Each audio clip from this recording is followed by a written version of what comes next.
Muy buenas tardes, jóvenes estudiantes, sean bienvenidos y bienvenidas a la clase de apreciación artística del día de hoy, 5 de abril del año 2022. Es la última sesión del semestre. Nos hemos demorado un poco para que lleguen todos. Muy bien. Tenemos dos partes. Una, al inicio, hablar sobre el segundo parcial que les envié. Y los que tengan reclamos lo hacemos el día de mañana, antes de las 2, a la 1:30 o a las 4, porque yo tengo clases de 2 a 4. Entonces sería 1:30 o 4 de la tarde, podemos hablar al respecto. Esa es la primera parte de la clase. Empezar un diálogo acerca del parcial que les envié a ustedes, les envié ayer, anteayer. Y la segunda parte ya es la clase en sí.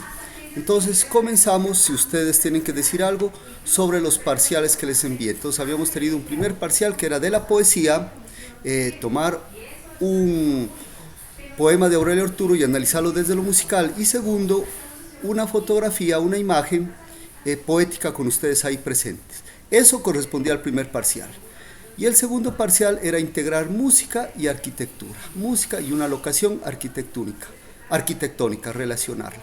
Entonces, tienen la palabra ustedes.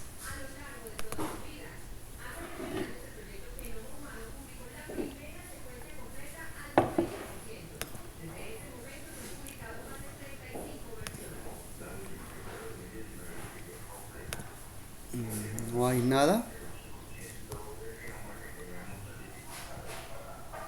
Bueno, si todo está de acuerdo, si no hay ninguna objeción sobre el examen, pues podemos continuar. Nadie toma la palabra, significa que todos están de acuerdo con el examen. No hay reclamos y no hay observaciones. Bueno, perfecto. En el boletín que les mandé estaban las notas de primero y de segundo parcial. Nos faltaría el tercero en lo que respecta a apreciación artística. Bien, entonces nadie pidió la palabra. A ver, miremos por acá. Voy a mirar el chat.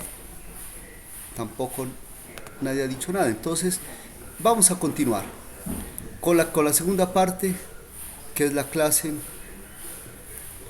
ya que al respecto no han intervenido, pero yo sí quisiera decir algo sobre las calificaciones.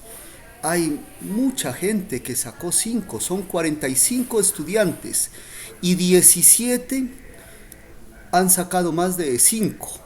Uno es que son personas muy juiciosas. Y dos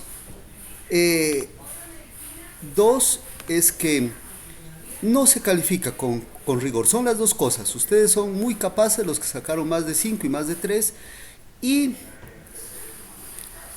segundo, no se califica con rigor. Si alguien es atento, si alguien va más allá de lo que se le pida, pues se le pone 5 y más de 5. Como les dije al principio del semestre, creo que soy el único profesor de la universidad que califica más de 5. Otras personas sacaron entre 4 y 9, son muchas. Otras, muy pocas, entre 3 y 4. Y solo 4 personas sacaron menos de 3. No sé, tengo apuntados a los que dejan el celular prendido, el celular conectado, el computador conectado y se retiran. Pero no voy a decir nombres propios. Saben que no hago eso. Y tampoco colocar malas calificaciones en pantalla, compartiendo pantalla. Pero coincide en algunos personitas que dejan el celular ahí, se van y uno acaba la clase y se quedan media hora ahí sin desconectarse. Porque se han ido y ni siquiera se han dado cuenta que la clase ha terminado. Que el profesor y los estudiantes han dejado de hablar. 4 personas. Más hubieron otros jóvenes que no entregaron trabajo. Entonces, a los que no entregaron trabajo no se sabe si ellos hubieran sacado buena nota o hubieran sacado mala nota. No puedo decir de ellos nada, de que hayan obtenido excelencia o hayan obtenido deficiencia. Me refiero a 4 personas que sacaron más de 4. A todos se les ha dado atención. Voy a poner de ejemplo al señor Óscar Ascuntar. Él sacó 1.7 creo en el primer parcial, y me perdona que lo ponga aquí en escarnio público, pero es para decir una cosa buena. Él en la segunda parte se puso muchas pilas, y para presentar el trabajo se lo hice repetir 5 veces con la primera que me envió. 4 veces lo hice cambiar. A la quinta ya quedó. No le avisé que estaba bien, que estaba mal, sino no le dije cómo tiene que hacerlo, pero sí le di las directrices. Y el joven muy pacientemente me llamaba y yo le contesté toda la entrega. Y al final entregó una propuesta, dijo, ¿esto está bien? Sí, se la recibí, y sacó 5. Entonces, si él vuelve a sacar 5 o más de 4 o 6, se le quita ese 1.7 de inicio de semestre y le quedará el promedio del segundo y tercero. Entonces, se ha dado oportunidades.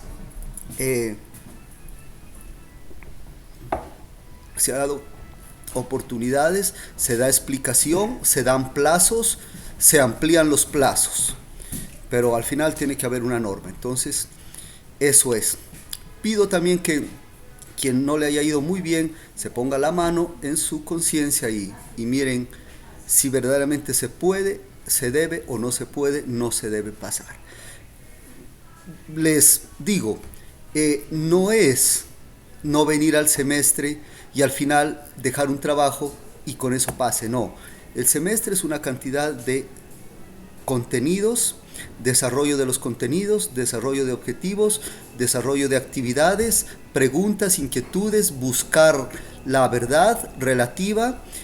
Todo eso es el semestre. No es venir una sola vez y decir, profe, ¿qué trabajo hago? Y paso. No, el semestre no se compone de un solo trabajo. Se compone de varios parciales, de quiz, de participaciones, de preguntas, de discusiones, de colocar temas sobre la mesa, etc. Entonces, tengamos presente, no creo que hasta connotaciones jurídicas tendría si regalo una nota en el semestre, violentando todo el proceso. Bueno, entonces eso de parte mía, ya que ustedes parece que no van a intervenir al respecto. Profe, qué pena interrumpir. Yo tengo una pregunta, buenas tardes. Ajá. ¿Hay alguna manera de recuperar la segunda nota de este segundo parcial? No, ya pasaron los plazos. Ya pasaron los plazos al respecto. Hubo un plazo que se lo amplió. Me preguntaron, no solamente Óscar Ascuntar, varias personas me preguntaron, así es la cosa, así es. No, vea, ahí hay algo mal, tiene que cambiar, identifique. Eso no es. Me envía otra propuesta, sí, no. Y así, o sea, el que no quiere sacar 5 o más de 5 es porque no quiere. Entonces, a ver, ahorita creo que no estoy compartiendo pantalla, voy a indicar los que sacaron más de 5. Bueno, ¿alguna otra pregunta?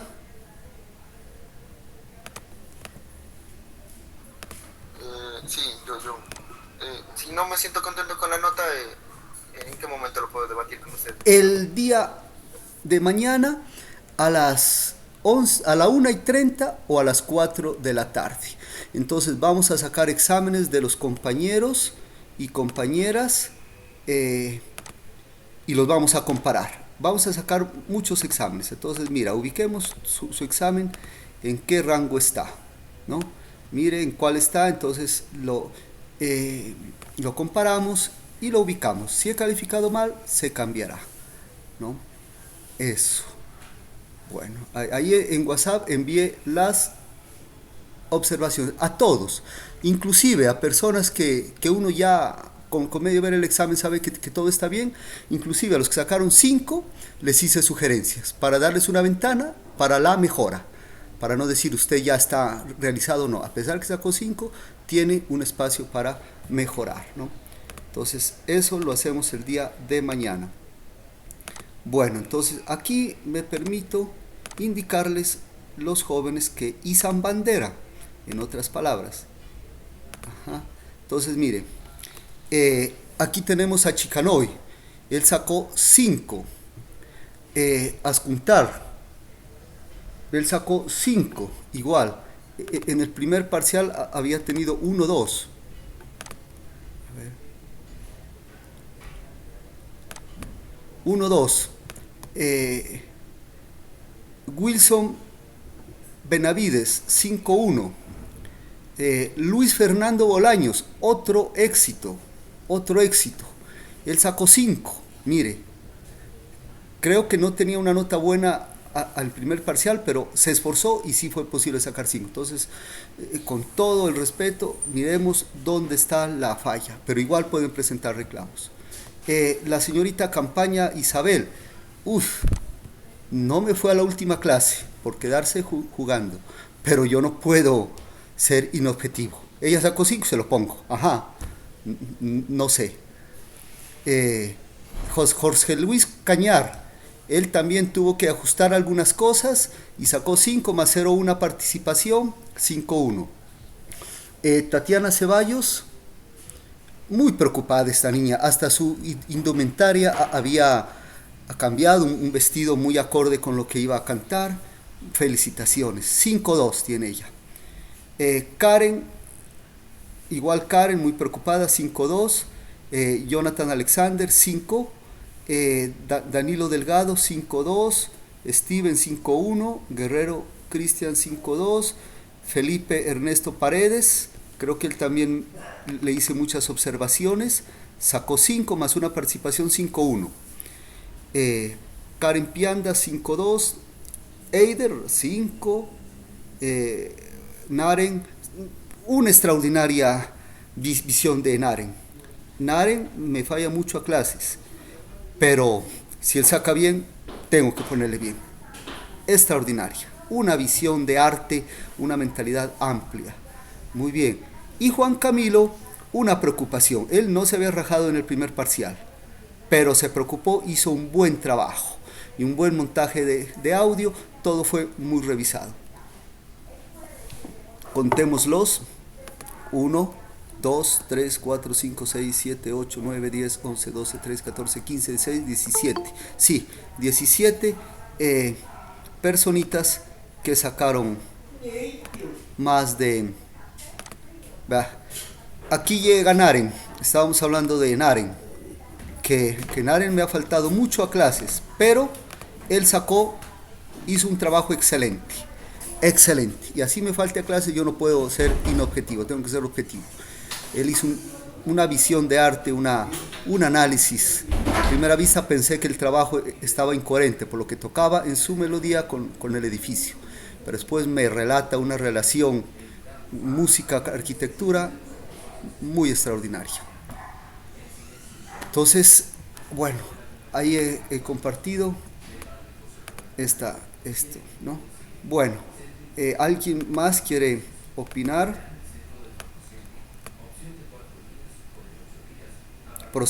Mientras eso, procedemos de una vez a registrar pantalla.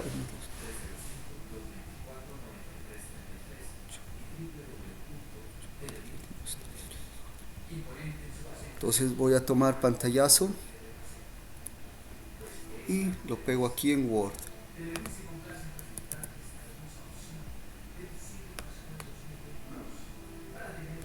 Ajá. Bueno,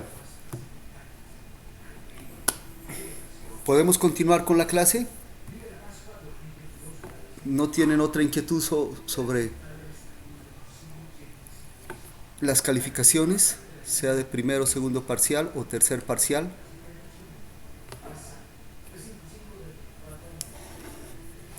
Bueno, entonces prosigo con la clase del día de hoy. Profe, bien, ajá, diga.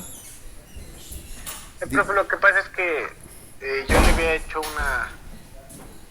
digamos, una queja del primer parcial. Ah, sí, sí, sí, sí, No sí. sé si la tuvo en cuenta, profe. Sí, sí la tuve en cuenta para descargar el quiz de primer parcial y ya le envío a usted la única persona que falta entregarle el boletín. El centro, el resto se le ha entregado a todos el boletín.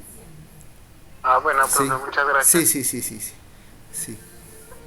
El correo al que me había enviado no era el correo. Bueno, bien, ¿algo más, jóvenes?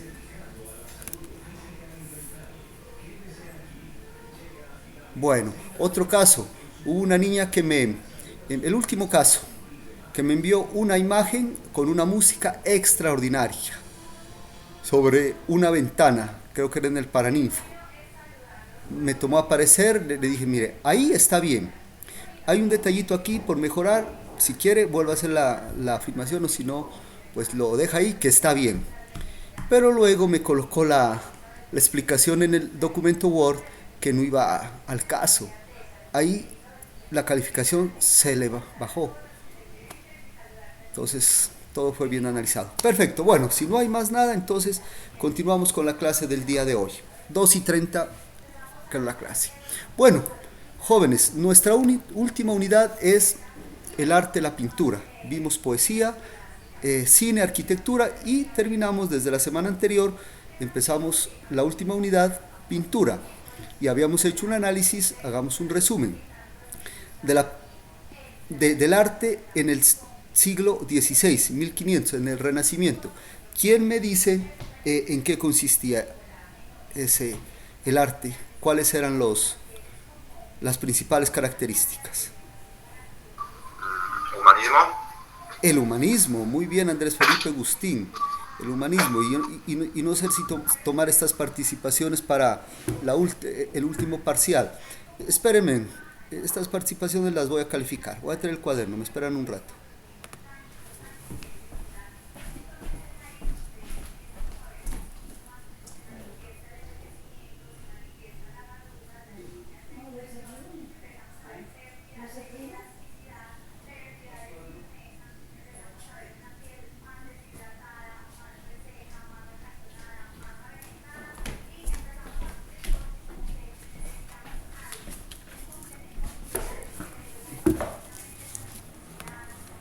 Entonces, aquí tomaremos la fecha del día de hoy. Hoy es 5 de abril del 2022. Esto es apreciación artística. Artística. Muy bien, el señor fue Agustín, ¿no? Andrés Felipe Agustín. Bien, eh, ¿qué nos decía Andrés Felipe? El humanismo, ¿no? Sí, sí, Entonces, llega el humanismo como característica del arte en el Renacimiento. sí, entonces ya nos vamos a desprender de los personajes ángeles santos y va el ser humano en el centro. Y ahí tenemos el cuadro más famoso, ¿cuál será? Del Renacimiento en cuanto a plano medio. Es un cuadro que tiene un plano medio. La Mona Lisa. La Mona Lisa o la Gioconda, Juan David. Juan David. Igual los que no quieren hablar, no se preocupen, hablen sin temor porque no los están viendo nadie. O en últimas envían el chat. Bien, Juan David Madrid, la Mona Lisa o la Gioconda. Y había otro cuadro en otro sentido, otra característica que tuvo el arte del Renacimiento. ¿Cuál será? ¿El grito, profe? La creación. La creación, bien, no, el grito no es. Entonces apunto a Tatiana, la creación. Ahí está Dios, como si fuera también Edad Media, pero está el hombre. Y el hombre se van a unir. Es todo una serie de frescos en el techo de la Capilla Sixtina. Y uno de esos muchos frescos es el nacimiento de Adán, cuando se van a tocar el dedo Dios y el hombre, ¿no? Y decíamos que todo lo que es sublime en extremo, como una gran obra, una gran película, una gran acción, eso se lo compara con esa pintura. Bueno, y eh, falta un cuadro que tomamos de ejemplo. ¿Cuál será? La última. La última La última cena, Karen, ¿no? cena. Sí, Karen, sí, señorita Karen, pero a ver, tengo que ver cuál de las dos Karen es, Chamorro, ¿no? La última cena, y con la última cena damos vista a la tridimensionalidad, el fondo. Y veíamos que la última cena fue un mural, que además de la pintura en sí, tener una tridimensionalidad, el corredor desde acá, desde la entrada, colabora y aumenta la tridimensionalidad. El corredor, profundidad, y el mismo cuadro con profundidad. Bien, eso fue en el Renacimiento. Luego vino el Barroco. Y ahí en el Barroco, ¿qué característica había? Realismo. Sí, el realismo. Y un cuadro, Steven. Ronda de noche, creo que era que se llama. La Ronda de Noche. Ese cuadro cumplía todas las características del Barroco y lo miramos de último. ¿Quién me dice esas características? Juan Pablo, Juan David, Naren, Diego Lazo, Dani Legarda, Tatiana Ceballos. Yo le puedo decir las que me acuerdo porque no las he tenido anotadas. Ajá. Se miraba el claro oscuro, Ajá. que habían hartísimos personajes, demasiados. Ya. Eh, La multitud, ¿no? Una multitud desorganizada, no una multitud muy renacimiento, muy clásica, bien organizadita, bien cartesiana, no, natural. Bien. Ajá. ¿Quién me dice, bueno, aquí lo apunté a Juan Pablo Arcos, quién otra persona me da un ejemplo de un cuadro? A ver, Cristian Andrés Guerrero, diga Cristian, otro cuadro, o lo que quiera decir. Pues iba a dar otras características del mismo Bueno. cuadro, que era la de la inestabilidad ¿La y qué? el movimiento.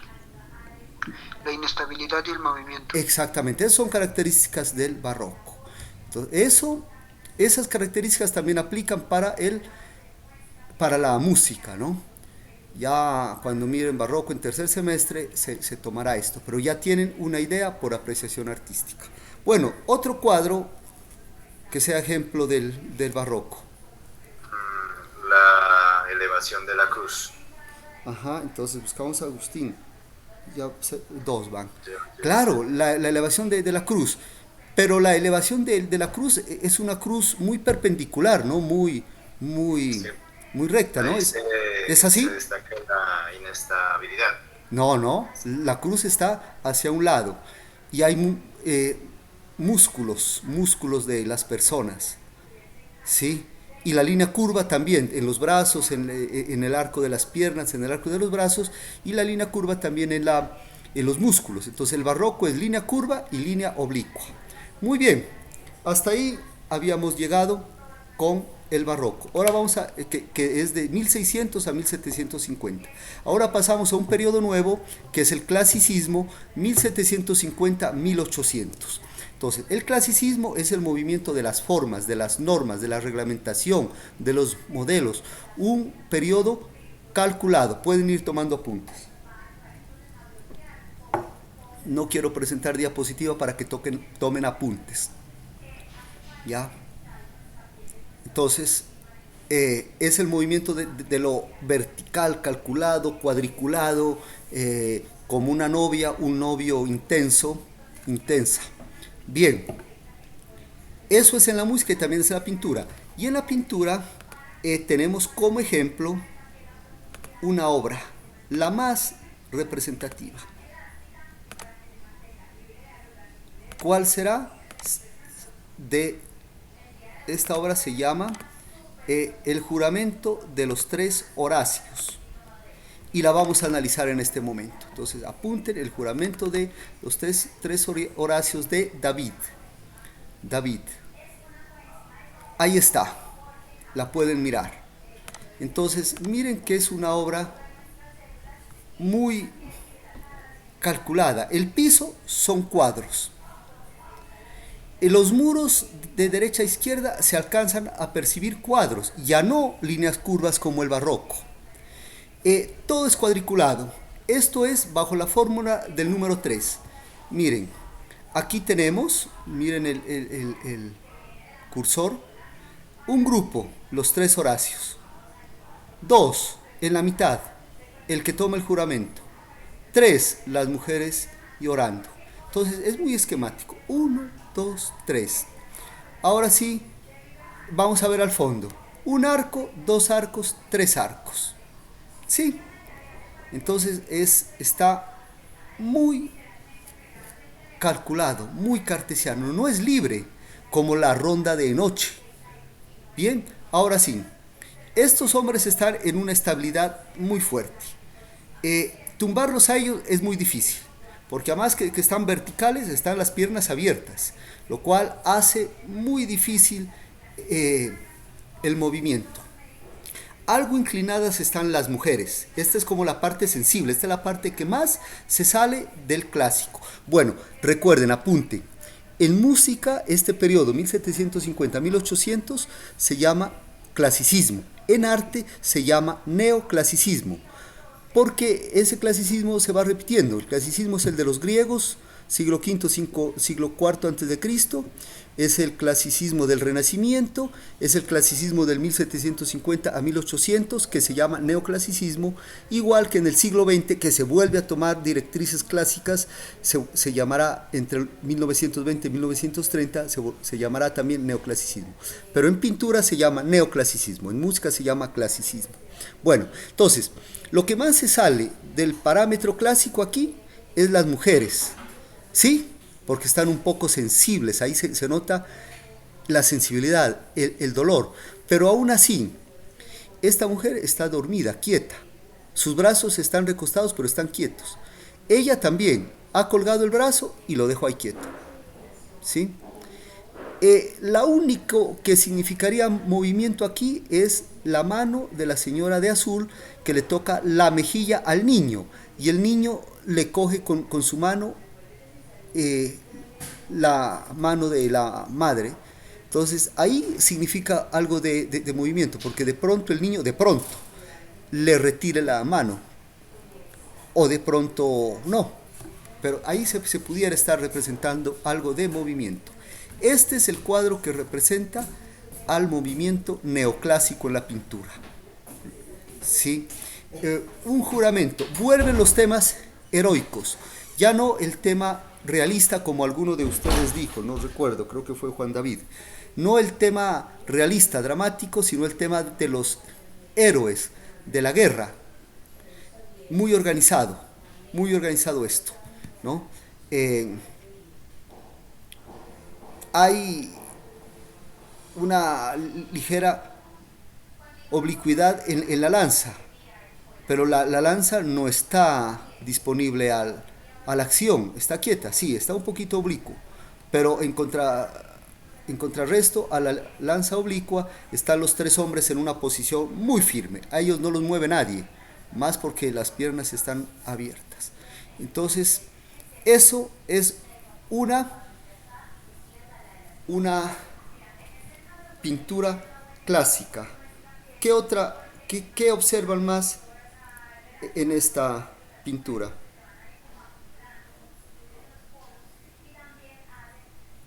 Que se maneja como lo tridimensional también. Sí, muy bien. Espéreme, lo apunto. Usted es... Juan Pablo. Espéreme. Juan Pablo Arcos. Pablo Arcos. Entonces tiene 0 y van 2 con Pablo Arcos. Entonces, espéreme un ratico, me voy a conectar aquí al celular para verlos en el celular quienes participan, porque en el computador no puedo mirarlos.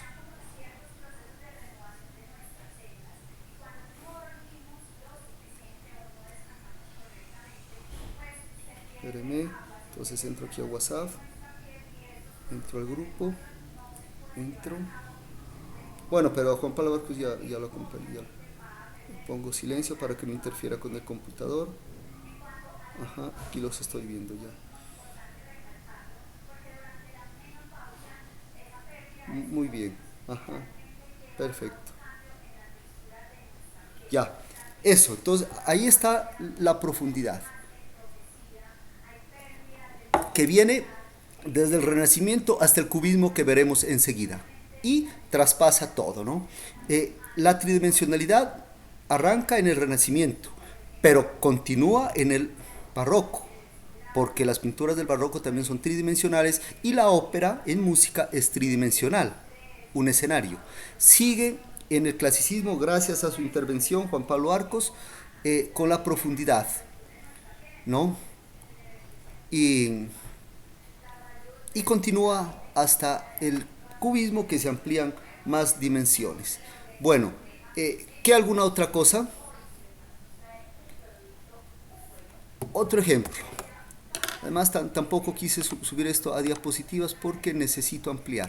Miren, las líneas en el clasicismo, el límite de los planos, por ejemplo, este plano, esta tela de color zanahoria, ¿sí? Mire, la línea es compacta, hasta aquí llega el límite y se distingue muy claro el límite entre este mundo. ¿Qué color es este? Yo le digo zanahoria. Rosado no. Bueno, este color llega hasta aquí el límite y de aquí empieza el negro. Entonces los límites son muy claros. El límite de la espalda, de la espada, llega hasta aquí e inicia la otra parte. Entonces, la línea es muy definida en el clasicismo, muy definida. ¿Y eso cómo lo reemplazamos en la música? Con una melodía muy definida. La melodía en el barroco no es definida. Entonces, uno para identificar un tema en el barroco es difícil. En primer lugar, porque es muy adornado. En segundo lugar, porque está saturado de voces. Entonces, a ver, cante cuál es la melodía principal en esta obra barroca, y sí que le cuesta a uno. En cambio, si le dicen, a ver, cante la melodía de esta obra clásica, facilito. Pararam, pararam, pararam, pam, pirariraram, pirariraram, pam, o pam, pam, pam, pam, param, pam, pam. Inmediatamente, con una audición, usted la identifica en el clasicismo, la melodía. En el barroco, tiene que demorarse más, inclusive, tiene que hacer un análisis en la partitura. Entonces, así como es definida la melodía en la música, la línea en el clasicismo, en el neoclasicismo pictórico es muy definida. Mire, la pierna, llega el color, mire, aquí se unió alguien, tengo que darle entrada. Ajá. La línea de la pierna del que toma el juramento, llega el color carne hasta este punto y de aquí para acá sigue el color del piso. Igual los vestidos, mire, esta capa blanca del señor, uno de los 3 Horacios, llega hasta una línea exacta, el límite, y luego sigue hacia el otro lado, la otra parte de su indumentaria. Entonces, esa es otra característica, no se los olvide. Lo simétrico, lo cartesiano, lo equilibrado, lo fijo, no lo inestable, y la línea definida. Y vuelven temas heroicos. Temas heroicos. Bien. Eso, entonces, ¿alguna pregunta sobre este cuadro del clasicismo? Profe, ¿y también está presente lo del claro y oscuro? Sí, pero no en tanto contraste, ¿no? Mire, todo esto es claro, todo, ya no es un foco, porque se daban cuenta en las pinturas barrocas, era un foco, era como si una luz llegara a un solo sitio, o a 2 sitios, y el resto por el reflejo. Mire, aquí la luz está llegando a todo, desde el extremo izquierdo hasta el extremo derecho, desde abajo hasta arriba, solo el fondo, solo la pared del fondo no es clara. Las 2 paredes laterales es clara, el piso es claro, las personas son claras, las columnas son claras, y solo el fondo es oscuro, ¿no? Entonces, no tanto.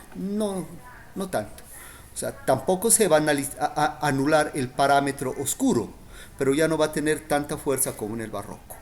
Bueno, bien, ¿alguna otra pregunta? Están agudizando el ojo. Y eso sirve no solo para la pintura, hasta para la pedagogía sirve.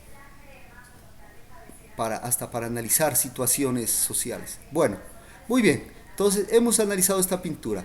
Proseguimos el siguiente movimiento. Llegamos a un movimiento del siglo XIX,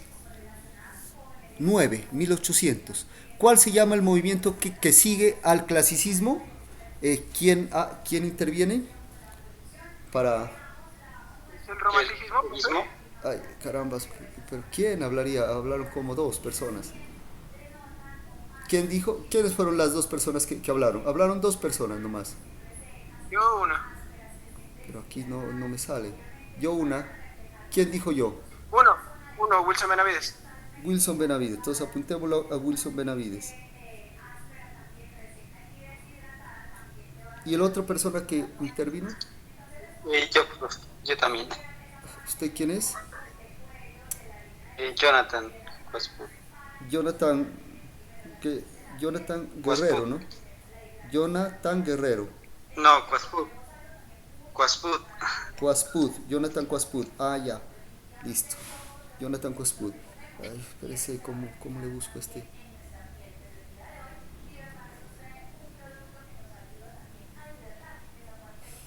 Espérese. Ajá, aquí creo que es. Ay,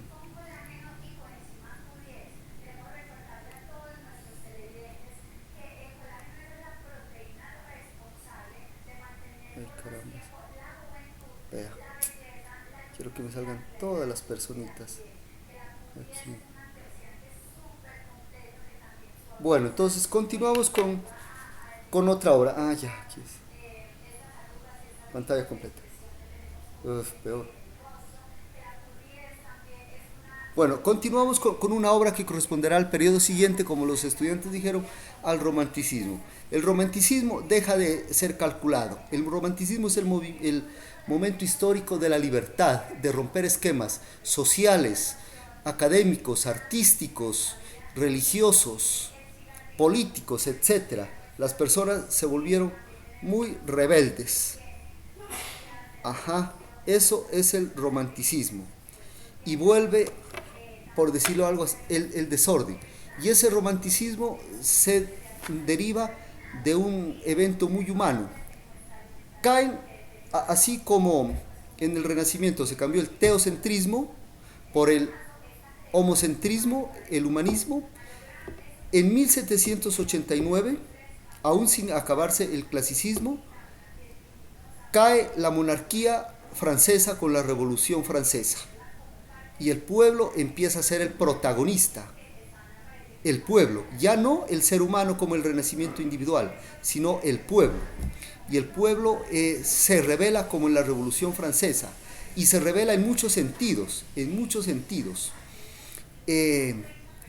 musicalmente y políticamente. Bueno, después desafortunadamente la Revolución Francesa muta y se vuelve tiránica y mata a sus mismos fundadores, los manda a la guillotina. Y Napoleón Bonaparte, que había sido el adalid de llevar la revolución a todos los rincones de Europa y del mundo, al autoproclamarse emperador traiciona la revolución y empieza a invadir países. Se vuelve un militar más, con sus diferencias, ¿no? ¿No? Los militares de hoy en día no escatiman nada para acabar, ni siquiera escatiman la vida de un niño. Bombardean habiendo niños, y me refiero a militares de todas las regiones del mundo. ¿Sí? Napoleón Bonaparte respetaba la historia. Cuando él invadía otro país, respetaba la historia. Miren qué atroz cuando los norteamericanos invadieron Bagdad en 2 ocasiones. Hicieron nada los museos que son cuna de la civilización, más que la civilización griega, porque Mesopotamia, que era donde está ubicado Irak, ahora era Mesopotamia. Ahí hubo una de las 7 maravillas antiguas del mundo, los jardines colgantes de Babilonia, que Saddam Hussein los revivió, y junto a revivir los jardines colgantes de Babilonia, revivió muchos museos. Llegaron los americanos, hicieron pedazos todo en la guerra de Irak, del Golfo Pérsico. ¿Sí?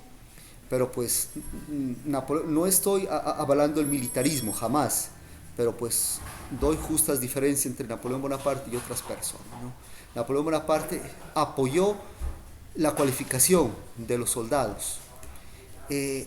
Bueno, igual tuvo errores inmensos. Bueno, entonces, los franceses habían invadido España y habían puesto un gobernante, el famoso señor Pepe Botellas, recordarán ustedes en el bachillerato. Y entonces hubieron allá unas guerrillas del rey para liberarse de los franceses que los habían invadido, las tropas de Napoleón Bonaparte. Y entre esa liberación hubo unas capturas y se dio un fusilamiento el día 3 de mayo. Y Francisco de Goya pintó un cuadro para denunciar esos abusos del ejército francés que se llama El fusilamiento del 3 de mayo. Y es el que ustedes tienen en su pantalla. Mírenlo y lo analizamos un poco. Miren el cuadro.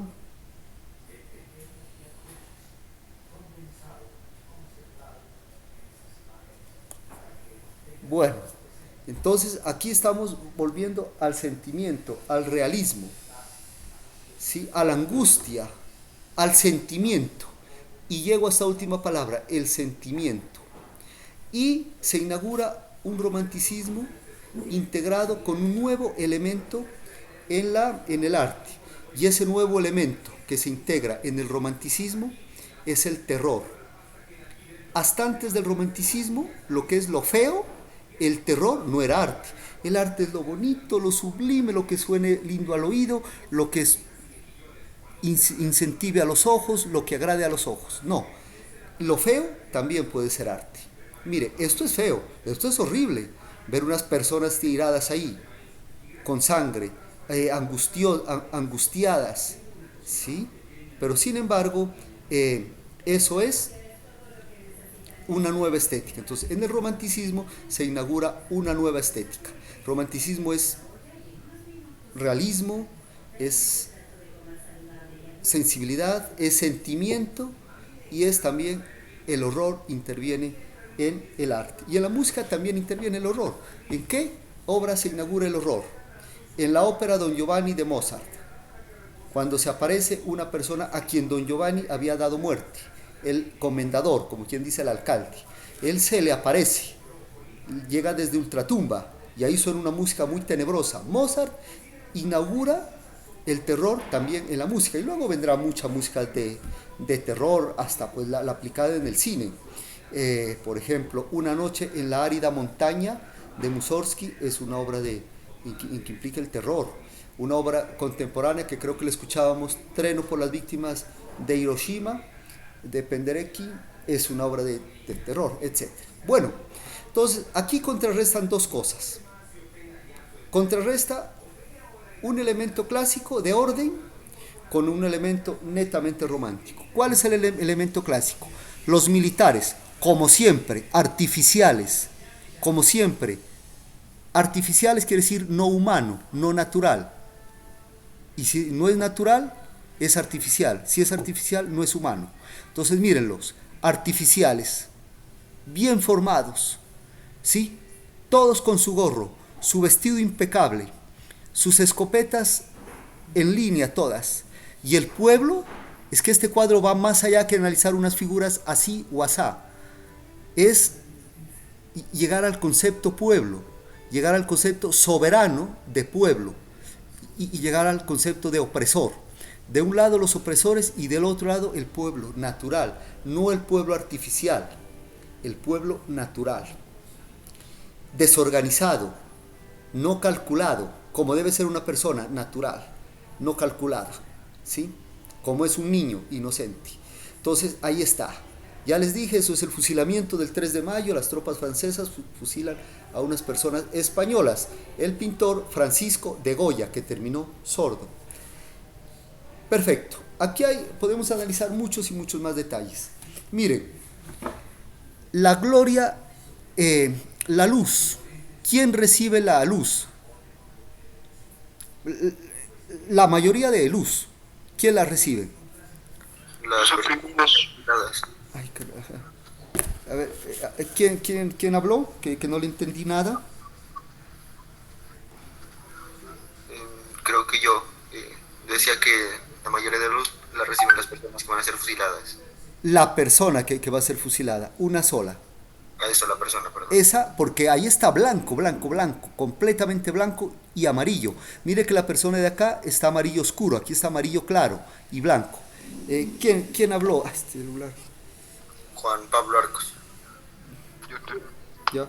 Entonces, listo, Juan Pablo Arcos. Entonces, él recibe la luz, pero más que colocar un foco ahí para iluminar figuras y para iluminar de paso el resto del cuadro, es decir, el pueblo tiene la luz, el pueblo es la luz verdadera, el pueblo no es la oscuridad, ¿sí? El pueblo es la verdad.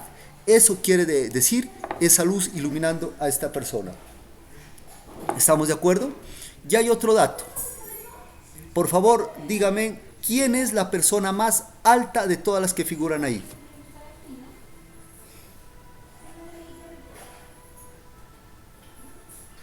También qué va a ser. El señor con la camisa blanca, ¿no?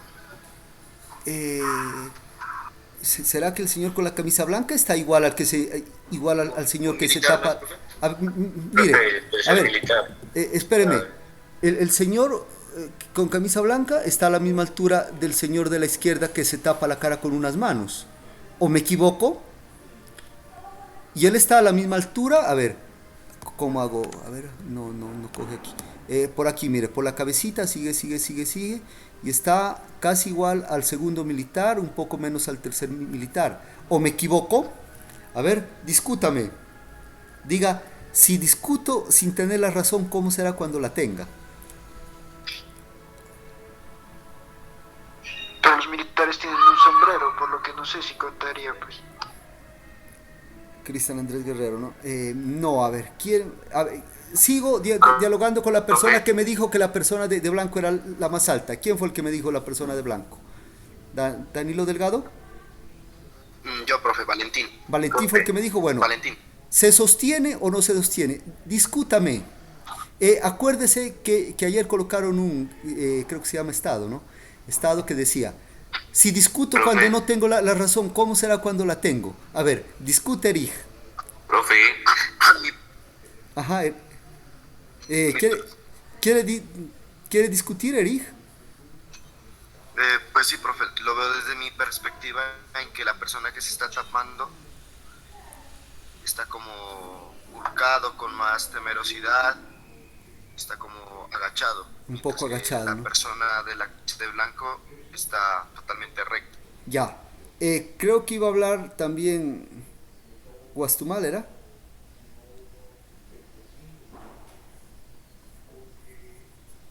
profe, Ajá. No, Jorge Basante, sí, Jorge Basante. Ajá, diga Jorge. profe. Ajá, diga. Lo que pasa es que el señor que está de blanco está de rodillas. Ay, carambas, ahí sí como dice mi hermano Gerardo. Oh, ¿cómo es que sabe El señor que tanto? está de blanco está de rodillas, profe, se nota ahí. Claro, esa es la respuesta. A ver, espera, escribo a Jorge Basante. Esa es la respuesta, por lo tanto las otras respuestas no son válidas, pero gracias por haber participado. El señor está de rodillas. Si usted le aumenta ese pedazo de pierna, el señor queda por acá arriba, queda un gigante, queda desproporcionado. Por lo tanto, me permito manifestar que en la pintura a veces se colocan figuras desproporcionadas, no porque el pintor se equivocó y se le fue la mano en la proporción, no, porque tiene un significado. Este es uno de esos casos. Coloquen a este señor de pie, auméntele lo que va de la rodilla al talón. Mire, estaría llegando por acá. Por acá estuviera llegando. Ese es otro simbolismo. El pueblo es grande. El pueblo tiene la razón, el pueblo es la luz. Así esté en condiciones de indefensión, el pueblo es soberano, el pueblo es grande. Ese es el significado del señor de pie. ¿Sí? Eso. Muy bien, Jorge, lo felicito, ¿no? Perfecto. Bueno, hemos analizado ese cuadro. Al fondo está el pueblo horrorizado. Mira, aquí se alcanzan a ver unas personas y algo de la ciudad, ¿no? en el fusilamiento del 3 de mayo. Dejemos ahí porque tenemos que continuar. Pero ya les dejé una inquietud. Ustedes, si gustan, pueden seguir investigando. Ya saben que existe un cuadro llamado El fusilamiento del 3 de mayo de Francisco de Goya, que es un tema romántico. Si les gusta ese tema, pueden seguirlo investigando, ¿no? Bien. ¿Alguna pregunta, algo al respecto?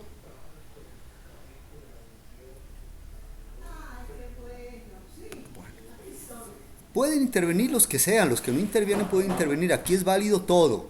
Aquí intentamos ser lo más demócratas posibles. Perfecto. Ahora vamos a mirar otro cuadro. Espéreme. Ay, ¿qué pasó? No me he descargado. Aquí, sí, aquí está. Del romanticismo también tenemos... Esto es como el romanticismo temprano, ¿no? Delacroix, con X. La libertad guiando al pueblo. Miren que vuelve el pueblo a ser el protagonista. El pueblo es el protagonista en el siglo XVIII. En el Renacimiento era el ser humano, ¿no? Homocentrismo. Ay, Angélica, en esa mesa. El homocentrismo. Acá es el pueblo, el protagonista. Este es el cuadro La libertad guiando al pueblo. Es el pueblo que se revela. Es que la única revolución no fue el julio de 1789, la Revolución Francesa. Luego de la Revolución Francesa del 89, en 1800 hubieron cantidad de revueltas y revoluciones alrededor de Europa, sin contar las revoluciones de independencia de las colonias americanas. Entonces, aquí tenemos el concepto de pueblo, pero este es un concepto más allá, mis estimados, un concepto de los señores que ponen el volumen a altas intensidades en las plazas y no dejan dormir. No ese es el concepto de pueblo, no es del tipo atarbán, grosero, o del el irrespetuoso en la calle. No digo el elegante que envíe un mensaje de amor en la calle, sino el grosero o en el bus. Ese no es el concepto de pueblo. El concepto de pueblo es otro. Miren que en este cuadro está un académico, están las mujeres, están los artistas, están los trabajadores, está un niño, todos ellos, y está una política, todos ellos entran a formar parte del pueblo. O sea, el pueblo es un concepto social, no es un concepto de que el pueblo son los que andan pues haciendo escándalo y faltando al respeto al resto de personas. No, ese no es el concepto de pueblo. Aquí está el concepto de pueblo, ¿no? No quiero decir que el pueblo no pueda hacer una protesta, sí, pero una protesta persiguiendo unos objetivos, unos ideales, no como la persona que irrespeta la calle o irrespeta la noche. Ese no es pueblo. Bueno, entonces, aquí en este cuadro, como miran, el pueblo es protagonista y lo guía un ideal, como les acabo de decir, el pueblo guiado por ideal. Una protesta es desordenada y se dicen malas palabras y es aceptable. Yo acepté las malas palabras, yo no soy mal hablado, pero acepté las malas palabras en las propuestas desde que leí un libro de lenguaje, un libro de antropología en que tocan el tema del lenguaje. Entonces, tranquilos, que si hay una protesta, yo los escucho de decir malas palabras, yo no me voy a sentir mal. Bien, entonces, es el pueblo con ideales, como los ideales que ustedes tienen cuando protestan. Así hagan desorden, así bloqueen las vías, porque toda protesta implica un trauma. No hay una protesta que se haga por los aires, o que se haga mentalmente, o se haga virtualmente. Todas las protestas se hacen por un espacio geográfico, así sea acera, y va a haber un trauma. Y eso es inherente. Eso es inherente y es aceptado. Bueno, entonces, aquí tenemos el pueblo guiado por un ideal. ¿Cuál es ese ideal? La libertad. Y ahí está la bandera francesa. Y en ese pueblo están integrados todos, todas las personas, artistas, médicos, académicos, niños, de todo. Bueno, y hay una característica más que también lo estaba en el cuadro anterior. Dijimos que el clasicismo, la línea, ¿cómo era la línea en el clasicismo, en el neoclasicismo? ¿Oblicua? La línea oblicua, no. Pues hay Ah, línea, no, perdón, era ese no es el definida. centro. Eh, Definida. Karen, ¿cómo? ¿Definida? Definida, la línea definida. Entonces, Karen Chamorro, ¿no? Karen Chamorro, busquemos a Karen Chamorro. Ajá, aquí está. 0 y van 2. Ajá, definida. Acá ya empezamos a ver el difuminado. Es cierto que hay unas partes que está definida, pero por ejemplo, en la cadera de la mujer y lo que sigue también es amarillo. Miren, la cadera y la ropa de la mujer. Y lo que sigue aquí es amarillo. Entonces, como que no hay tan definido. Bueno, puede haber algo definido entre el brazo del niño que alza una arma, está curvo, y la parte del humo blanco, ahí está definido. Pero la parte definida es muy poca. La mayoría ya se va con difuminado. Por ejemplo, el fondo. El fondo es todo un difuminado. ¿Sí lo miran? Entonces, en el clasicismo se pierde la línea continua y se impone el difuminado. Bueno, entonces este es otro cuadro romántico. ¿Cómo se llama? La libertad guiando al pueblo, del pintor Delacroix, con X termina, Delacroix. Se lee Delacroix, Eugène Delacroix. Y la señora, en un hecho de maternidad. Mira, además este es un cuadro no machista, feminista, porque quien dirige la protesta no es un hombre, no es un líder, es una lideresa, como lo es Francia Márquez. Es una mujer. Y porque ellas son las que más sufren, las mujeres son las que más sufren en la guerra. Por lo tanto, ella toma el liderazgo. El liderazgo comparado, con la maternidad, porque ella tiene sus pechos al aire. Entonces hay una simbología de maternidad. Sí, de maternidad. Bueno, ¿alguna cosa quieren analizar de este cuadro?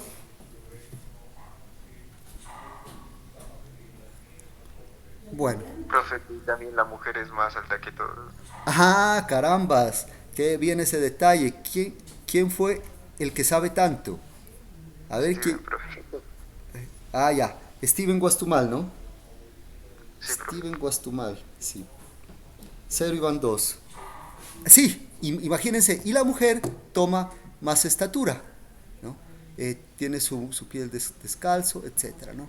Bueno, ahí está. La libertad guiando al pueblo, un cuadro muy bonito, ¿no? El pueblo integral. Vimos un concepto distinto de pueblo. Bueno, y terminamos el romanticismo con un cuadro. El clasicismo es suficiente hacerlo con un cuadro que es el juramento de los 3 Horacios. Apuntarán, juramento de los 3 Horacios de Jean-Louis David. Acá hemos mirado el fusilamiento del 3 de mayo, la libertad guiando al pueblo, y vamos a mirar un cuadro de finales del romanticismo. Ya no es de inicios del romanticismo, sino de finales. Ahí lo miran. Se llama el Angelus, con G, A-N-G-E-L-U-S. Y el pintor es Millet, M-I-L-L-E-T,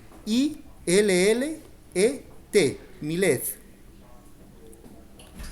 Este cuadro pertenece a la segunda parte del romanticismo, o sea, el realismo. El realismo es donde muestran las cosas con mucho amor, pero con realidad. Ellos son unos esposos que han permanecido juntos frente a la adversidad, pero permanecen juntos, o sea, hay amor. Hay amor al trabajo, ¿sí? Pero junto está la adversidad. Si tomamos esta parte del romanticismo, en la literatura lo podemos entender mejor. El romanticismo en su primera fase en la literatura es los finales y vivieron felices y comieron perdices y se casaron y tuvieron una casa muy linda con jardines y tuvieron muchos hijitos y etcétera. Ese es un primer romanticismo, o sea, lo platónico, lo ingenuo, lo ideológico, ideal, ¿no? En cambio, el segundo romanticismo es lo realista. ¿Y a qué pertenece en literatura el segundo romanticismo? Pertenece a obras como La María. Se quieren mucho, pero por la distancia él no puede llegar a Cali, al Valle del Cauca, al Alcén del Paraíso, porque ella ha fallecido antes porque ella sufría de epilepsia, desafortunadamente. Otra novela es la misma Leonela, una novela colombiana que el novio es de la ciudad y la señorita es del campo, por esa diferencia social no pueden llegar a consumar su amor, a casarse, y ella termina suicidándose por un barranco, ¿no? Entonces ese es otro romanticismo. De ese romanticismo es el Ángelus de Millet. Entonces, ¿qué es el Ángelus? Una oración que se reza, pertenece al rito de las horas. 6 de la mañana, 12 del día, 6 de la tarde, 12 de la noche. Aquí son las 6 de la tarde. Ellos han parado su actividad para rezar el Ángelus, ¿no? Bueno, el Ángelus. Triste, es triste este cuadro. Los bifuminados están presentes.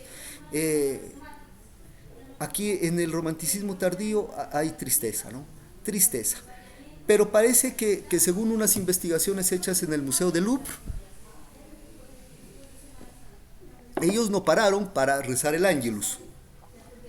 El Ángelus se reza con las palabras de anunciación a la Virgen María de su prima Santa Isabel. Entonces, una palabra y Dios te salve María, otra palabra, Dios te salve María, otra palabra, Dios te salve María, llena eres de gracia. No, parece, según, verá, les cuento la anécdota. Chica, se pasa el tiempo. Les cuento la anécdota.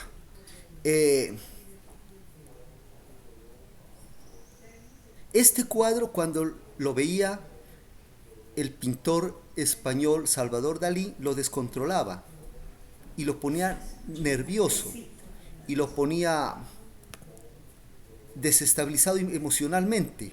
Él se desestabilizaba. Él decía que ese cuadro le ocasionaba un pavor grande. Entonces, más tarde fue llevado al Museo del Louvre para hacerle un estudio con rayos X. ¿Y qué sucedió? Aquí, en la canasta,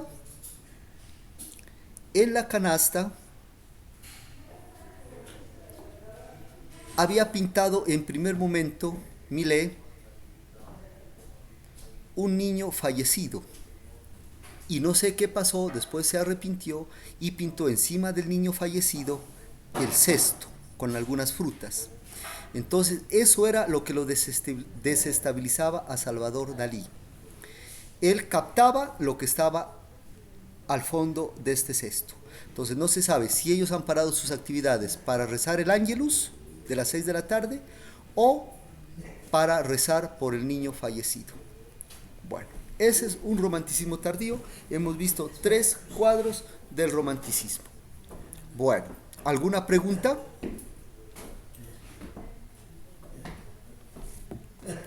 Tres cuadros, apunten ahí que miramos 3 cuadros. Bueno, proseguimos. Ya dejamos aquí hay otro que lo miraremos de pasadita. Entonces, es que toca mirar esto. Un elemento importante en el romanticismo, mis estimados estudiantes, es que el hombre, lo voy a decir muy claro, en el romanticismo, además de las características que hemos dicho, entra la naturaleza, entra la noche, entra el dolor, entra la enfermedad, entra el difuminado en términos técnicos, entra el horror, ¿sí? Entra lo natural, el pueblo es protagonista, y otra característica es entra la naturaleza, pero no esa naturaleza a la que debo de doblegar. Entonces, La naturaleza me hace daño porque en la naturaleza yo puedo llegar a morir por las fieras, por el frío, por las enfermedades. No.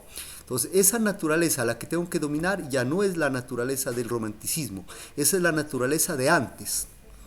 Esa naturaleza es la naturaleza amiga, la naturaleza que me brinda vida, que me brinda aire puro, que me brinda productos, paz, manifestación inmensa de vida. Esa es la naturaleza. ¿De acuerdo? Entonces, el hombre individual merma de tamaño. Entra el hombre como pueblo o naturaleza.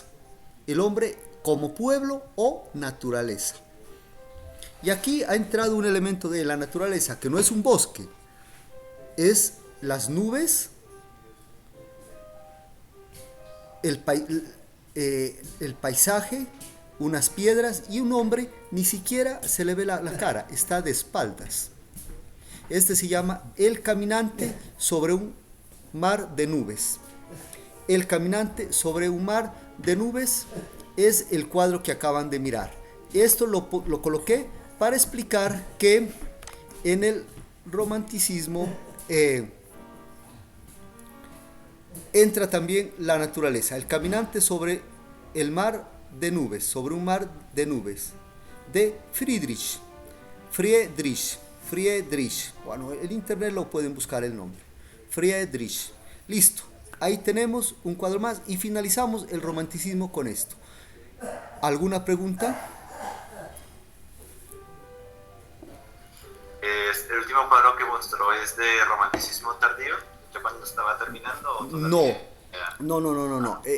Así el cuadro sea un poco tardío, pero el tema, entrada de naturaleza, es desde el inicio. O sea, la naturaleza entra en el romanticismo desde el inicio. Les comentarle algo, no. Okay. Mire, hay una anécdota real a finales del clasicismo. Con eso se pudo cerrar el clasicismo en cuanto a esa visión de la naturaleza. Hubo una leyenda de un niño que encontraron a las afueras de Viena en un bosque, que fue un niño que creció solo en un bosque. No se sabe cómo él creció. Lo encontraron un poco menos de los 10 años. Y ese niño, al haber crecido en la selva, no sabía hablar, no sabía comportarse socialmente, nada. ¿Sí? Él es el famoso caso del pequeño salvaje, Le Petit Sauvage, en francés. Le Petit Sauvage, el pequeño salvaje. Eso es una leyenda verdadera. Entonces encontraron a este niño y los señores del clasicismo, del racionalismo, dijeron, no, lo encontramos, salvémoslo, enseñémosle modales, enseñémosle a comer, enseñémosle a hablar, enseñémosle a sentarse, ¿sí? Y eso fue una tortura para ese niño. Aprendió algunas palabras. ¿Y quién fue el que lo tomó para hacer el desarrollo de una supuesta incorporación a la vida, a la hipócrita vida social? ¿Quién fue? El doctor Itard. El doctor I-T-A-R-D. El doctor Itard lo tomó al niño y lo empezó a educar, entre comillas, a educar. Fue a someter. Y él sufrió mucho, ese niño. Aprendió a comer con cuchara, con cubiertos, aprendió a hablar un poco, aprendió a vestir, pero fue una tortura. Al final, ellos mismos dijeron, ¿habría valido la pena que este niño se lo haya torturado tanto para que entre en una sociedad? ¿Para qué? ¿Sí? Entonces ahí estaban viendo la naturaleza como algo que tiene que someterse. Luego en el romanticismo ya fue otro cuento. Y hay una película extraordinaria, creo que es de Polanski. Bueno, cierro ahí. Vamos a ver un movimiento muy corto, llamado el cubismo, del siglo XX. El cubismo es mirar las cosas geométricamente, una visión distinta. Entonces, si yo miro las cosas geográficamente, como este cuadro, Hombre con clarinete, este cuadro de Picasso, bueno, el máximo representante del cubismo es Picasso, Picasso con doble S, Picasso. Mire, este es un cuadro cubista. Se llama El hombre con clarinete. Como se dan cuenta, ahí no hay 3 dimensiones, ahí hay muchas más de 3 dimensiones. Hay unas placas que tienen ancho, alto, profundidad, oblicua, inclinada, sí, hay muchas dimensiones. Hay unos cuadros que tienen las dimensiones de unas formas. Mire este cuadro de acá de otra forma, acá otras dimensiones, acá otras dimensiones. Mire, acá parece algo curvo. Entonces, es como un espejo. Entonces, del Renacimiento con las 3 dimensiones del Renacimiento con las 3 dimensiones de la Última Cena y otros cuadros más, solo pusimos el ejemplo de Última Cena, llegamos con 3 dimensiones hasta el cubismo, siglo XX. Y aquí encontramos muchas dimensiones como lo están ahí. Ya no es un cubo, son cantidad de cubos retorcidos de una forma, de otra, etc. ¿Sí? Ese es el cubismo. Y aquí hay otro cuadro cubista que fue con la que arrancó el cubismo. Se llama Las damiselas de Aviñón. Mire, ahí están. Rostros algo geométricos. Entonces quiero que entiendan en qué consiste el cubismo geométrico. Unas obras que hace en homenaje a unas niñas trabajadoras de cabaret, a unas prostitutas, que le hace un homenaje Picasso. Bien, listo. Y para que quede claro, vamos a mirar el otro ejemplo, retrato de Ambroise Vollard. Retrato de Ambroise Vollard. Ambroise, A-M-B-R-O-I-S-E, B corta O-L-L-A-R-D. Este cuadro puede quitarnos todas las dudas que tengamos sobre cubismo. Mire, aquí, en estos primeros cubos tengo 3 dimensiones, pero acá hay otra profundidad que se me mete más por abajo y en una forma como inclinada. Esa es otra dimensión, una cuarta. Miren cuántas dimensiones. Aquí hay un cubo en la cara del señor Ambroise Vollard. Hay muchos cubos ahí. Hay muchos cubos. Hay muchas dimensiones. Si fuera un solo cubo, fueran 3 dimensiones. Pero hay cubos en diferentes formas. Esto se llama el cubismo y hasta ahí se llegó con 3 dimensiones. Hasta ahí pasan de las 3 dimensiones, ¿no? Bien, ¿alguna pregunta sobre el cubismo? Y el cubismo, ¿cómo se reemplazará en la música? Con el politonalismo. Con el politonalismo. 2 tonalidades son superpuestas al mismo tiempo. Eso. ¿Qué pregunta tienen, jóvenes? ¿O qué me pueden decir del cubismo? Dejamos el retrato de Ambroise Vollard.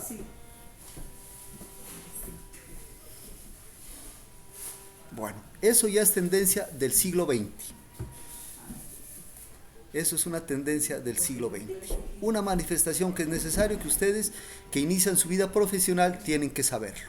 Porque ya entraron en un mundo profesional, su vida ya es la de un estudiante universitario profesional. Ya se enfocaron hacia ese lado. Bueno.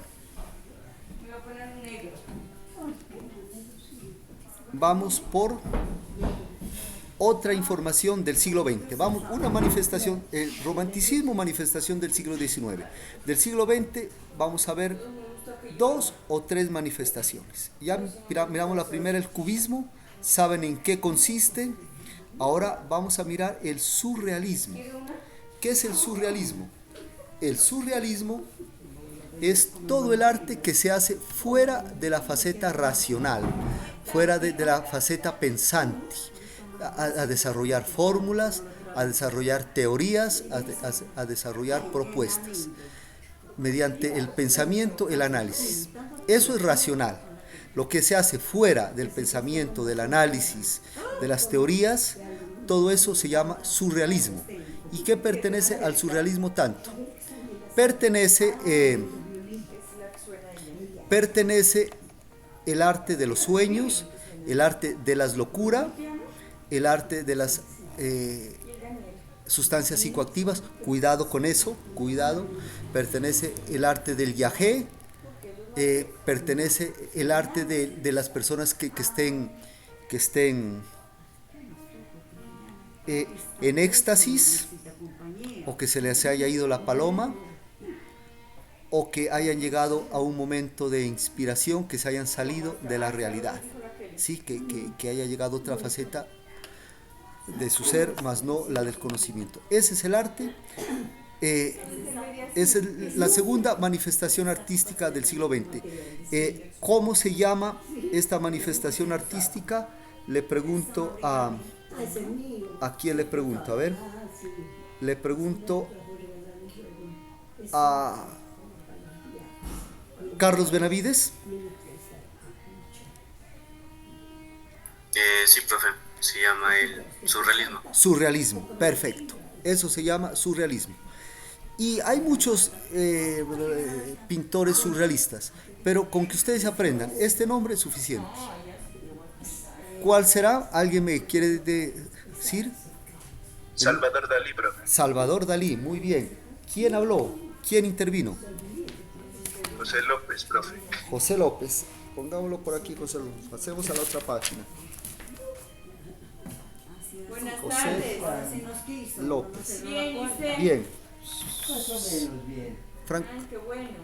Bueno, listo, perfecto. Y vamos a dar unos ejemplos. Bien. ¿Cuál será, Bien, pero no podemos hablar. cuál será uno de No, porque no pueden. esos ejemplos? Espérenme un momentico. Hagan silencio, no hablen tan duro. Hablen suave. Franco, hable suave, estoy en clase. Bueno, entonces vamos a ver unos ejemplos. Empezamos con el más conocido, que se llama la persistencia del tiempo. Esto es un sueño que tuvo Salvador Dalí. Ahí está. Se llama la persistencia del tiempo o los relojes blancos. Entonces, ¿de qué se trata el arte surrealista? Principalmente de dibujar imágenes que surgieron en los sueños. Todo esto surgieron en los sueños. Y esto está unido a la teoría del psicoanálisis, porque el psicoanálisis es toda la ciencia, la técnica, la filosofía. No se sabe qué es. Puede ser una ciencia, una filosofía, una técnica, una terapia, etcétera, pero que se relaciona con el mundo inconsciente, el mundo subconsciente o el mundo de la segunda mente, o sea, el mundo que no es de lo racional, lo que ya acabé de mencionar: sueños, locura, psicoactivas, yagé, éxtasis, inspiración que ya se sale de lo racional, eso. Entonces, todas esas imágenes que suceden allá, principalmente los sueños, porque de todas esas facetas, la que más se da es la faceta de los sueños.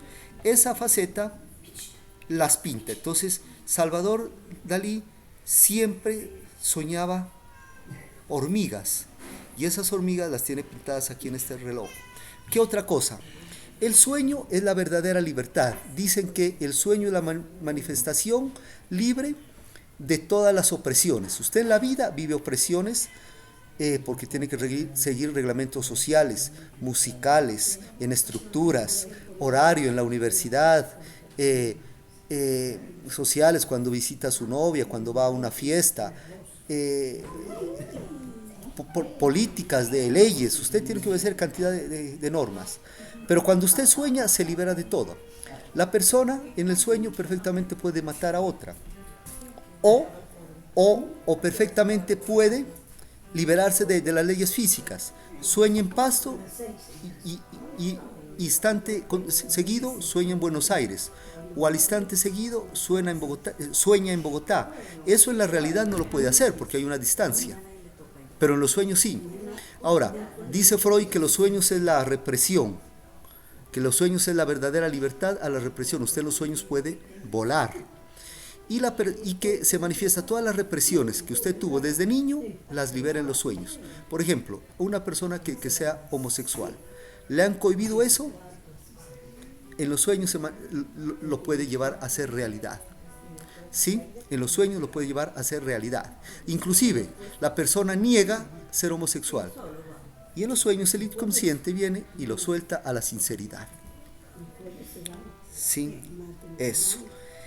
Eso es el surrealismo. Y todas esas imágenes las pintan o las llevan al cine o las llevan a la escultura, y ahí se va a llamar arte surrealista. Sino que de todo, de la locura, del éxtasis, lo que más se ha pintado es lo relacionado con los sueños. Ahora sí, en la música el surrealismo es muy poco, casi nulo. ¿Por qué? Porque uno lo que más sueña es imágenes, sueña pocos sonidos y pocos olores. Entonces, esto es un campo que lo dejo abierto para que ustedes sean los próximos compositores del surrealismo, representantes del surrealismo. Bueno, entonces, una de las cosas que tumba en los sueños es el tiempo. Usted en el sueño se regresa el tiempo y sueña a sus seres queridos que han fallecido. Entonces, como el surrealismo es el arte de truncar el tiempo, de desbaratar el tiempo, ahí están los relojes blancos. El tiempo se ha ablandado, el tiempo se ha violentado, el tiempo se ha quebrado. Y ahí están los relojes blancos, ¿sí? Y todas estas son imágenes que Salvador Dalí soñaba, ¿no? Hay otra cosa que había una anécdota con la que les engendraban temor a los niños. Era que si se masturbaba, en sus manos aparecían hormigas o le crecían pelos. Y esos temores los asimilaba y se iban registrando en el inconsciente. Y en los sueños los exteriorizaba. Es por eso que aquí Salvador Dalí ha pintado unas hormigas y unos vellos, unos cabellos en esta figura que permanece aquí en la playa. ¿Sí? Entonces, eso es el surrealismo. Algo tienen que decir de los relojes blancos. Esta es la obra más representativa del surrealismo. Más representativa del surrealismo.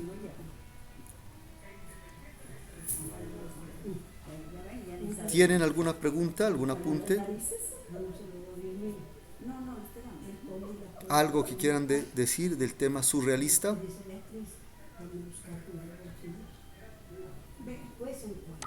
Profe, yo ahora tengo una pregunta. Ajá, bien pueda. Profe, en la parte musical, ¿cómo vería el surrealismo? Yo lo mencioné hace un momentico. A ver, señorita Karen nos ha permitido ampliar en la música, ¿no? Karen Chamorro, ¿no? Espéreme. Karen Chamorro, apunto aquí a Karen Chamorro. 0 y van 3. Ajá. Espéreme, le respondo a Karen. O hágame de una vez la pregunta a usted. Hágamela. Pues pregunta, pues yo era un aporte pues como para la compañera, yo creo que entraría en el surrealismo Trino del Diablo. Ajá, sí. Eric Achicanoy. El relato. Sí. Eric Achicanoy, muy bien su apunte. Ajá. En cuanto al surrealismo, es muy pobre la música. Ojo, aclaro, es el sueño, pero no el sueño como meta. Es que mi sueño es ser licenciado en música. No, esa es una meta. Es el sueño como la expresión del subconsciente o el inconsciente. ¿Sí? Bueno, entonces, en música es muy poco, por lo que le había dicho, señorita Karen, se sueña más imágenes. ¿Qué ejemplos hay? El Trino del Diablo, cuando Tartini sueña un duelo con el diablo y que el uno tocó, el otro tocó, y él lo que soñó lo escribió en su faceta despierto.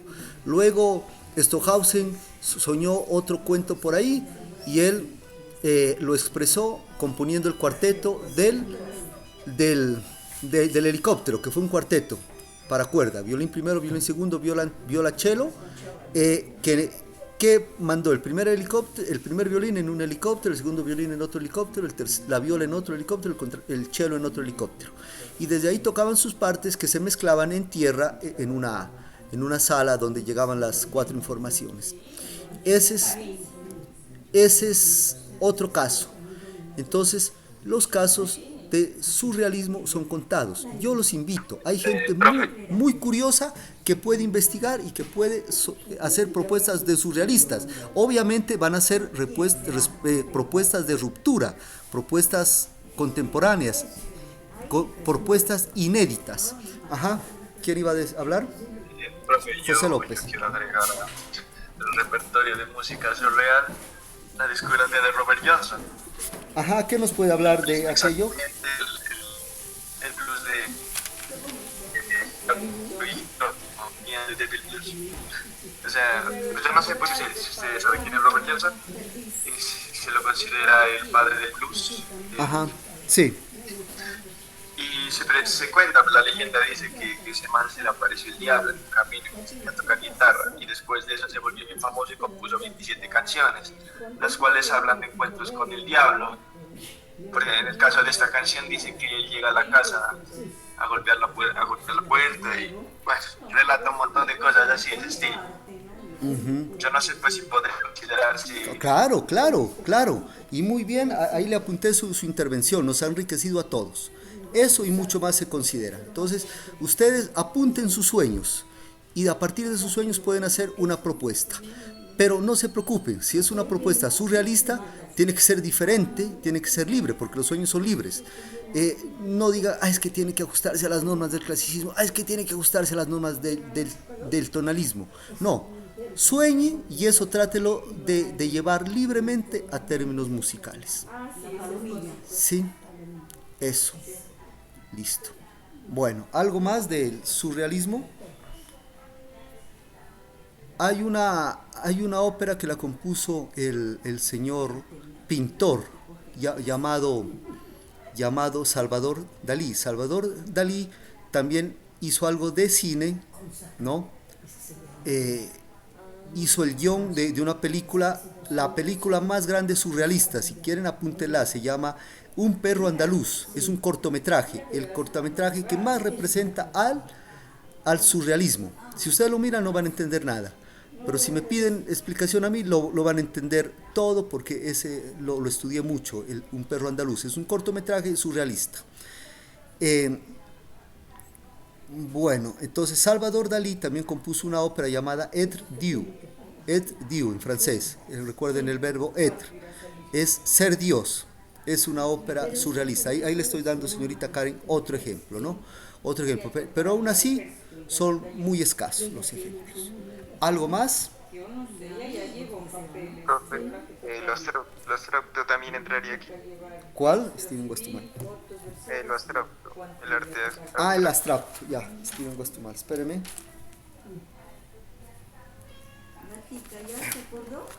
El arte abstracto entra también acá, porque el arte abstracto viene de la mente. O sea, para usted hacer arte abstracto, por lo menos abstracto puro, no debe tomar referentes de afuera. Mire, cuando miramos esas obras cubistas, a pesar de que la imagen de las personas, del clarinetista o de el señor Ambroise, estaban destrozadas por el cubismo, pero era un ser humano geométrico, ¿sí? Las damiselas de Avignon son unas mujeres, pero geométricas, pero está tomando un referente de la naturaleza. O sea, todo lo que usted tome de la naturaleza, de una ciudad, del hombre, de unas máquinas, de la naturaleza, de las personas, todo lo que usted toma, que el modelo ya exista en el universo, así lo trastoque, eso es arte figurativo. Y lo que sale de la mente, como la gran fuga, cuarteto La Gran Fuga de Ludwig van Beethoven, eso se va a llamar arte abstracto, porque no tiene referencia en nada concreto de este mundo, sino de su mente. Por lo tanto, el arte abstracto es una derivación del surrealismo, pero tomó personalidad propia, por eso se lo estudia aparte. Muy bien, Guastumar, su intervención. ¿Alguien más? También, profe, dentro de la corriente del surrealismo, también se podría agregar, partiendo de la música, ¿no?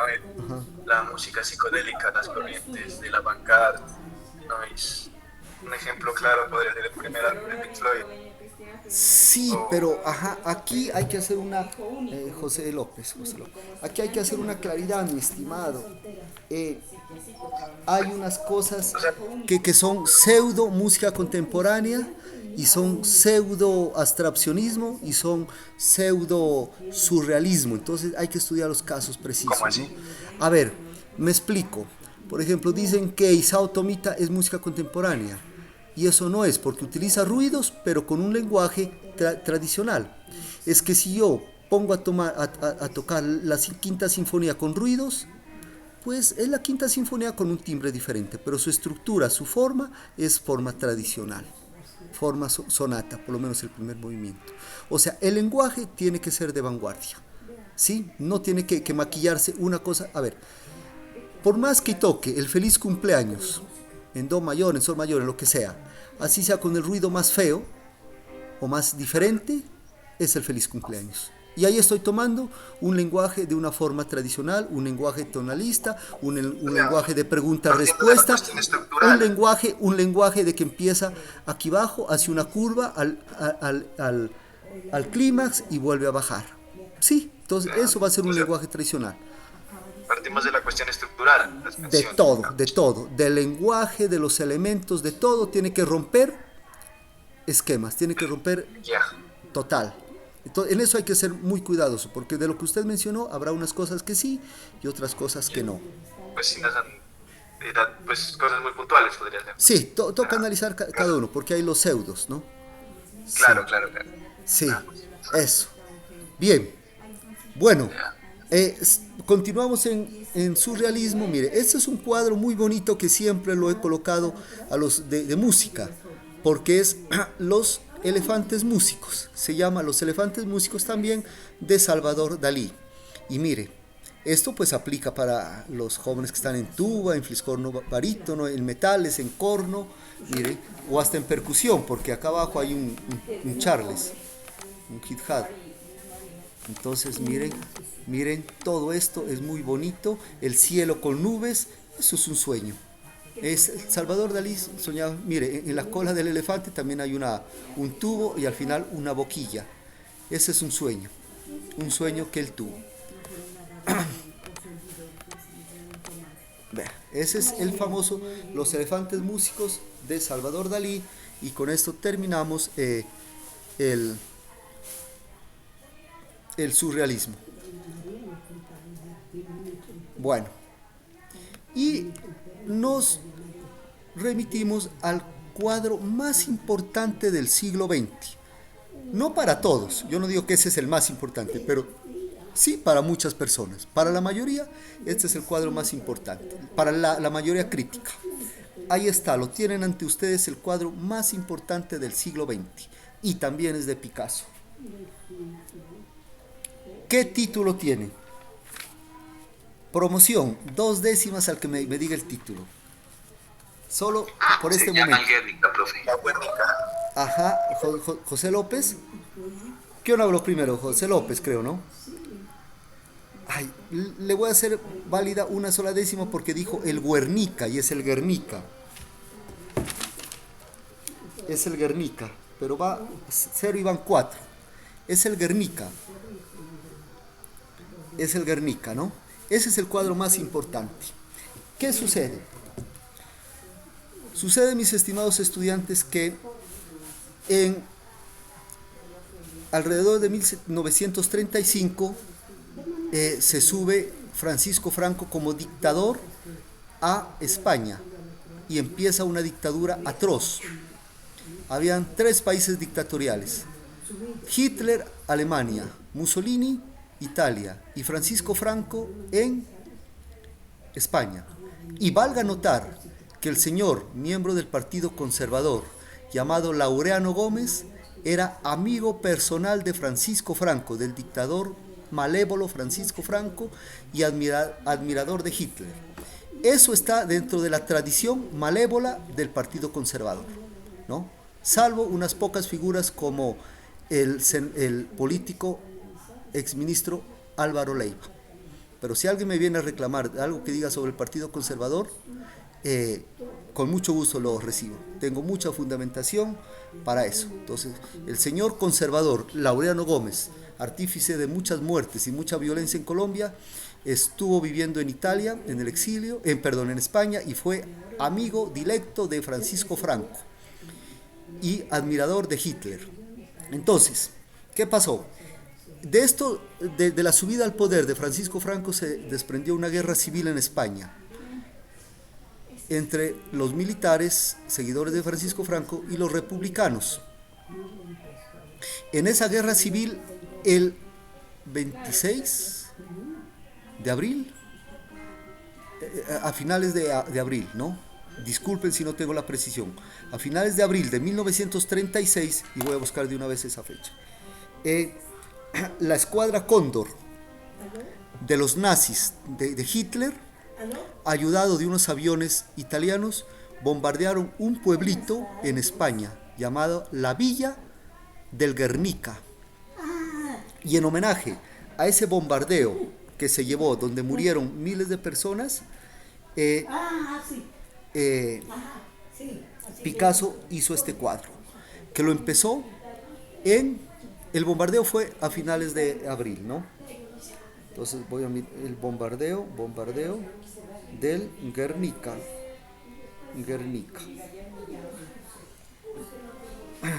Eso fue el 26 de abril del 37. Entre mayo y junio, Picasso hizo este cuadro, un cuadro de 4,5 metros por 7 metros aproximadamente, grande, no es mural, es cuadro. Y ahí relata la atrocidad del bombardeo que le hicieron al Guernica. Como, ay, hijo de pucha, se cayó este internet, maldito.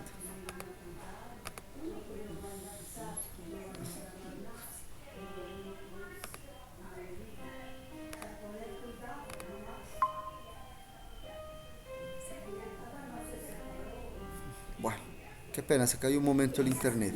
Entonces, en homenaje a ese pueblo, pintó esto. Y hay una anécdota. Esto fue llevado a una exposición universal en París del 37. Y ahí un alemán le dijo a Picasso: ¿usted hizo esto? Y Picasso le respondió: no, ustedes. Entonces el alemán se refería a que si Picasso pintó ese cuadro.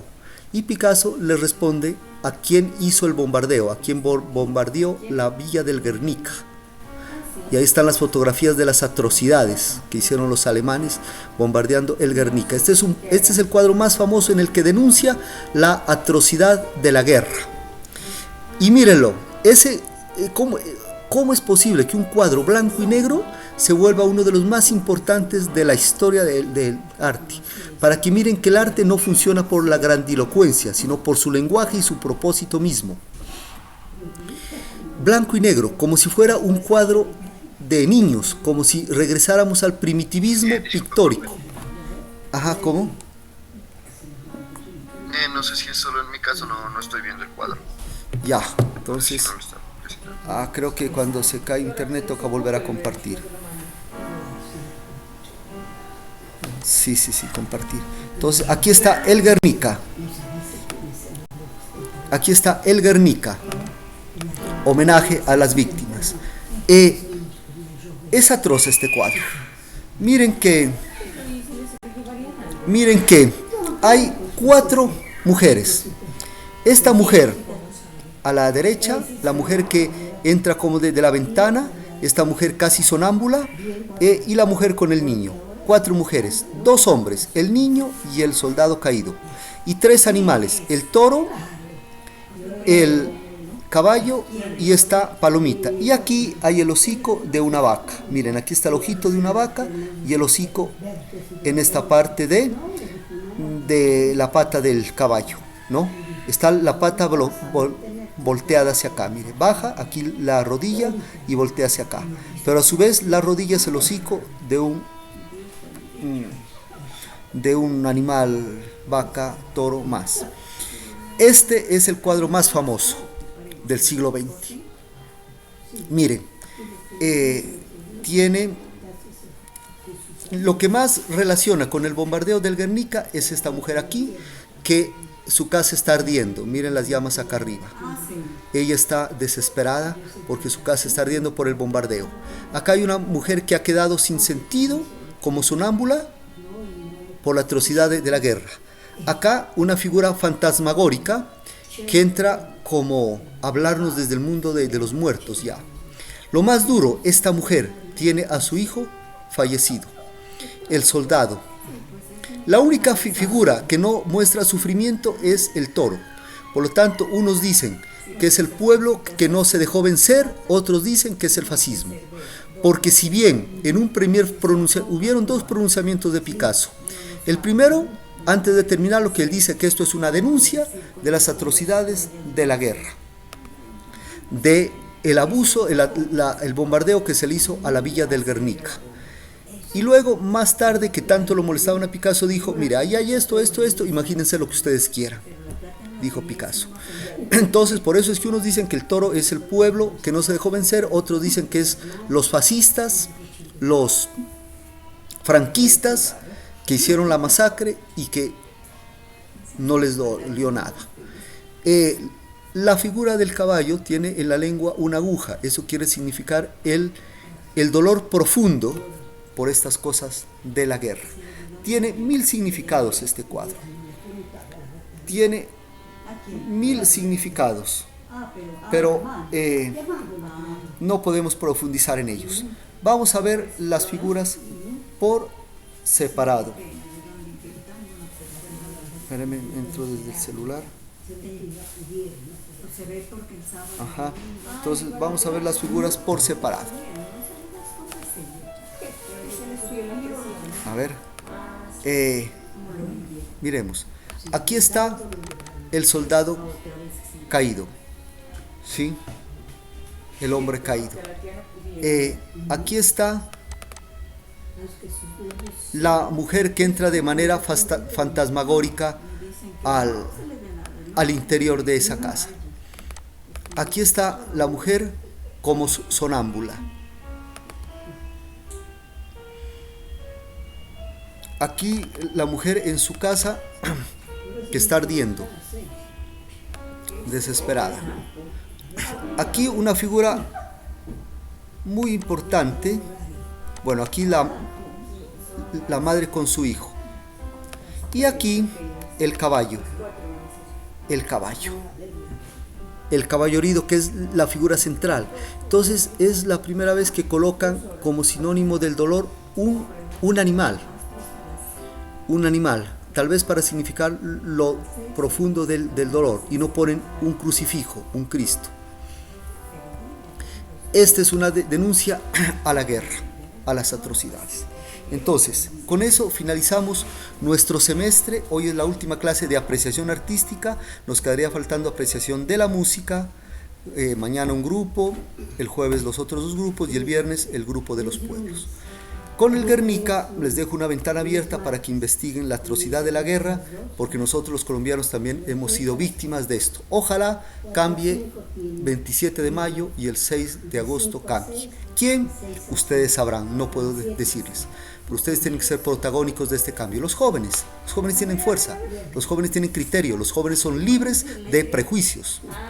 Muy bien, antes de terminar, les agradezco, mis estimados estudiantes, la atención que han prestado a esta cátedra.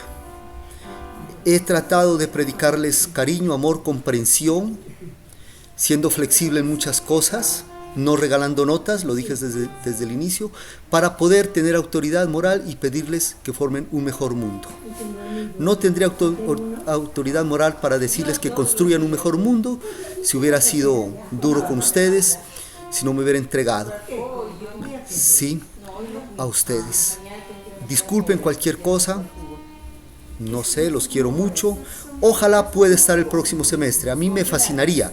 Ya en la presencialidad ya podemos hacer más fiestas. Eso depende que haya el hueco, que queden faltando horas, primer lugar. Segundo lugar, que mi hoja de vida sea seleccionada, si hay algún hueco, si hay algún espacio.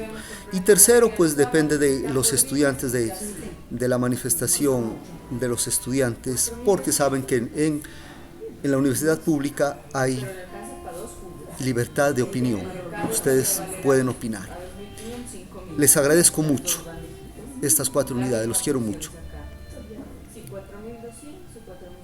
Muchas gracias por todo. Ya nos veremos mañana en la otra clase. Gracias, profe. Gracias a usted, profe. Igual. Gracias a usted también, profe. Gracias, profe.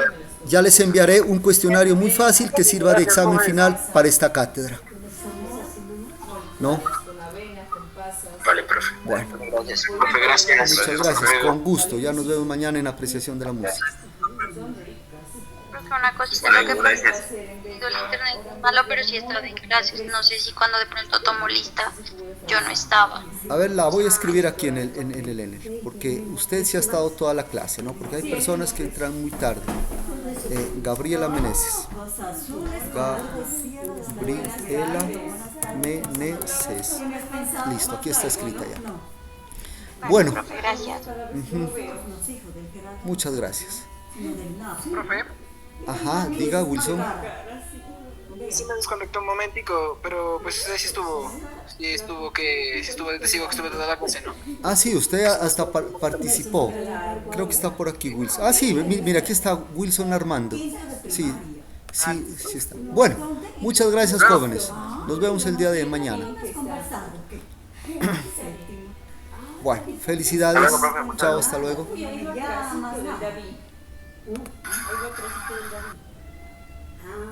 Sí, el parque lo alcanza. No me vas a alcanzar. No me vas a alcanzar al David.